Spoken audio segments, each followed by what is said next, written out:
que era o ideal pra gente? Era que naquele momento, Ciro, Haddad, eu e Boulos, que eram as candidaturas de um campo político, que nós estivéssemos juntos. Porque erra quem diz que tem o segundo turno pela frente. Porque depois que tu cria diferença no primeiro, é muito difícil tu reagrupar. Entendeu? É muito difícil. Tá aí o exemplo desse ano do Ciro conosco. Tu amplia, porque na campanha tu quer o quê? Tu quer te diferenciar. Óbvio. Não, eu não quero ficar ali olhando, a gente tem tanta coisa em comum, eu vou olhar para ti e vou dizer, até que a gente tem bastante comum. Mas nisso aqui, meu amigo, a gente é diferente. Claro, porque senão como é que eu vou chamar a atenção? Né? Tu quer te diferenciar. Então, aí a gente defendeu a unidade. Eu achava que eu não precisava nem estar na chapa para que essa unidade acontecesse. Só que essa unidade não aconteceu, ela foi mínima. Só quem fez o gesto fomos nós.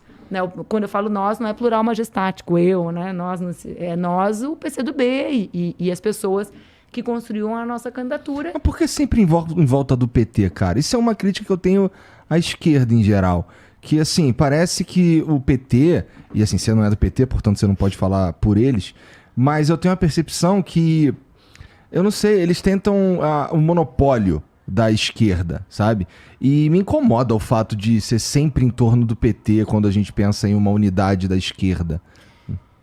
Eu sou um caso que comprova que isso não é 100% verdadeiro, né? Porque eu, em Porto Alegre, fui candidata com o apoio do PT, né? Então, não sendo petista, né? Então, assim, existem momentos e circunstâncias que isso não se Até na torna... Prefeitura de São Paulo em 2020, por exemplo, eu achava que, se tem uma unidade de esquerda ali que pensam, até bem próximo, né? Sei lá, e aí se organizam em volta do Boulos, por exemplo, eu acho que ele se tornaria muito mais viável. Né? Isso tende a acontecer agora.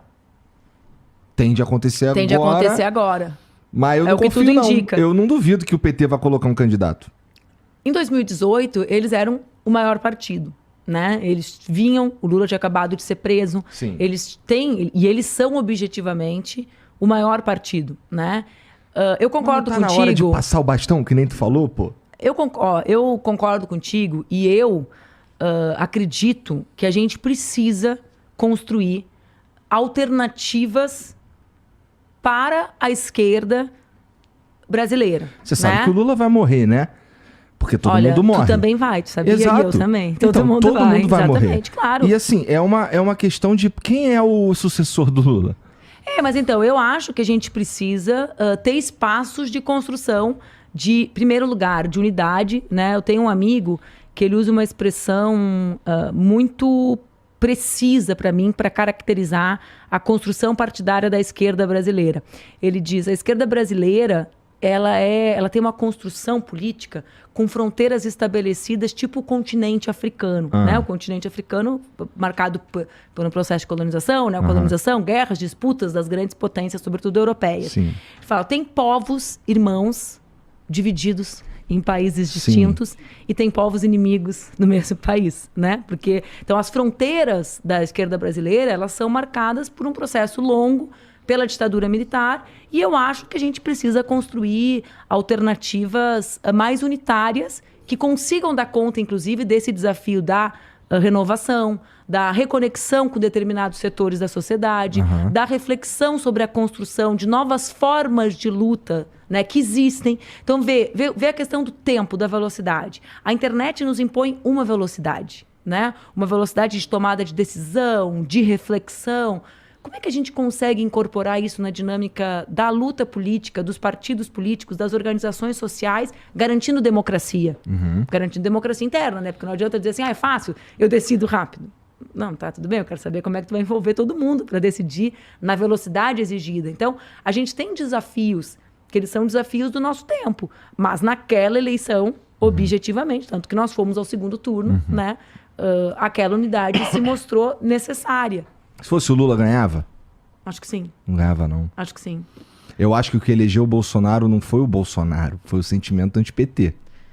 Por isso que eu tô falando. Esse sentimento existe, ele foi construído. Por isso que eu tô te falando. Né? E ele faz parte da sempre vitória. Sempre em volta do PT, existe uma galera que não vota no PT e acabou, pô.